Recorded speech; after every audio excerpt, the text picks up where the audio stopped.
কিন্তু আমরা কি দেখলাম, গত 2018 সালে নির্বাচনের 1 বছর আগে থেকে প্রতিদিন কেন্দ্র থেকে 2-3 জন মন্ত্রী এই রাজ্যে আসা যাওয়া শুরু করে। অনেক নেতাকে এখানে এনে পুনর্বাসন দিয়েছে।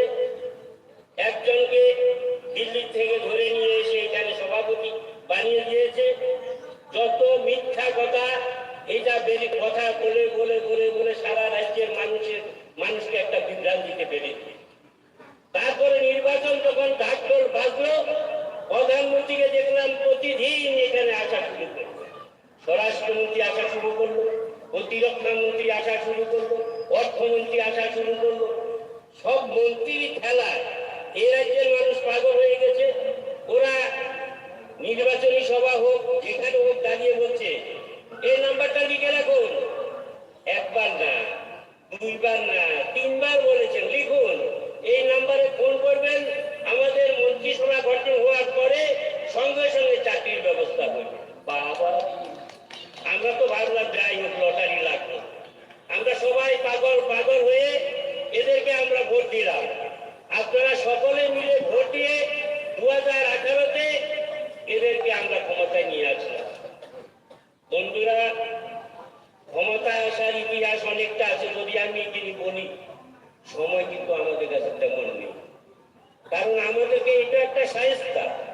বিজেপির বেলায় বিকেল 3-4টার পরে সভা করার অনুমতি, আমাদের বেলায় ওই দুপুর 12টায় যে রৌদ্র, আগুনের মতো রৌদ্র পড়ে, এখানে এনে মানুষকে একটা শায়েস্তা করবার জন্য আমাদেরকে এটা একটা সভ্য চলে এরা ব্যবস্থা করেছে।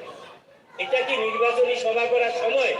এত কষ্ট করে মানুষ এখানে এসেছেন, এই রৌদ্রের মধ্যে বসে বসে আমাদের কথা শুনবেন, এটা কি হয়? তারপরও মাত্র 2 ঘন্টা সময় দেবে, 1 মিনিট বেশি হলে পুলিশ বাবুরা এসে হাল্লা শুরু করে দেবে। অথচ তাদের তার বেলায় কোনো আইন নেই, 2 ঘন্টার জায়গায় 4 ঘন্টা চলতেই থাকবে, কোনো ব্যাপার না। এই প্রশাসন, এই দেশে আমরা বসবাস করি। তাহলে আপনাদেরকে ভাবতে হবে এই অপদার্থ সরকারকে হটিয়ে আগামী দিনে আমরা কিভাবে সুশৃঙ্খল ভাবে বাঁচতে পারি, সেই ব্যবস্থাটা করার জন্য আমাদের কি করণীয় সেটা নিশ্চয়ই আপনারা সকলে জানেন। বিশেষত আমি মা বোনদেরকে বলবো, 16 তারিখ বৃহস্পতিবার, আমরা বৃহস্পতিবারকে আমাদের মা বোনরা অত্যন্ত লক্ষ্মীবার হিসাবে জানেন। বৃহস্পতিবার উপবাস থাকার জন্য প্রস্তুতি নিন। ভোরে ভোরে ভোট কেন্দ্রে চলে যাবেন, আগে ভোট দেবেন, তারপরে বাড়িতে এসে চুলায় আগুন জ্বালাবেন। আপনাদের কাছে আমার বিশেষভাবে আবেদন। এরা এদের কর্মীদেরকে প্রচার শুরু করেছে। প্রথমত বলতো এই রাজ্যে 6 বারে নির্বাচন হবে, দ্বিতীয়বার বলতো আরে মুখার সঙ্গে আমাদের অ্যালায়েন্স হয়ে গেছে, তোমরা ঘাবড়াবে না। তৃতীয়বার বলছে আরে মুখাকে তো আজকে ফ্লাইটে করে উড়িয়ে নিয়ে গেছে, রাত্রে শেষ হয়ে যায়। চতুর্থবার বলছে বেলা 10টার পরে আমরা কি করি তোমরা দেখতে থাকো। অর্থাৎ এইসব কথা না বললে আজকে যে কজনকে নিয়ে ঘোরাঘুরি করে, এরা আস্তে আস্তে সবাই পালিয়ে আসবে, সবাই দল ছেড়ে ওই কংগ্রেস সিপিএম এর ঝান্ডার নিচে চলে আসবে।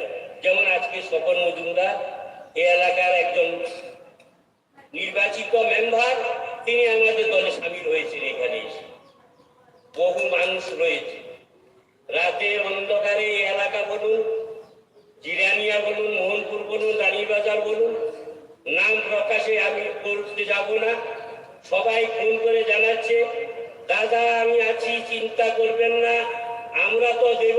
আমাদের আশেপাশে কয়েকটা পরিবারের নামও বলছে, এদের সঙ্গেও কথা হয়েছে, ভোট আপনারা পাবেন।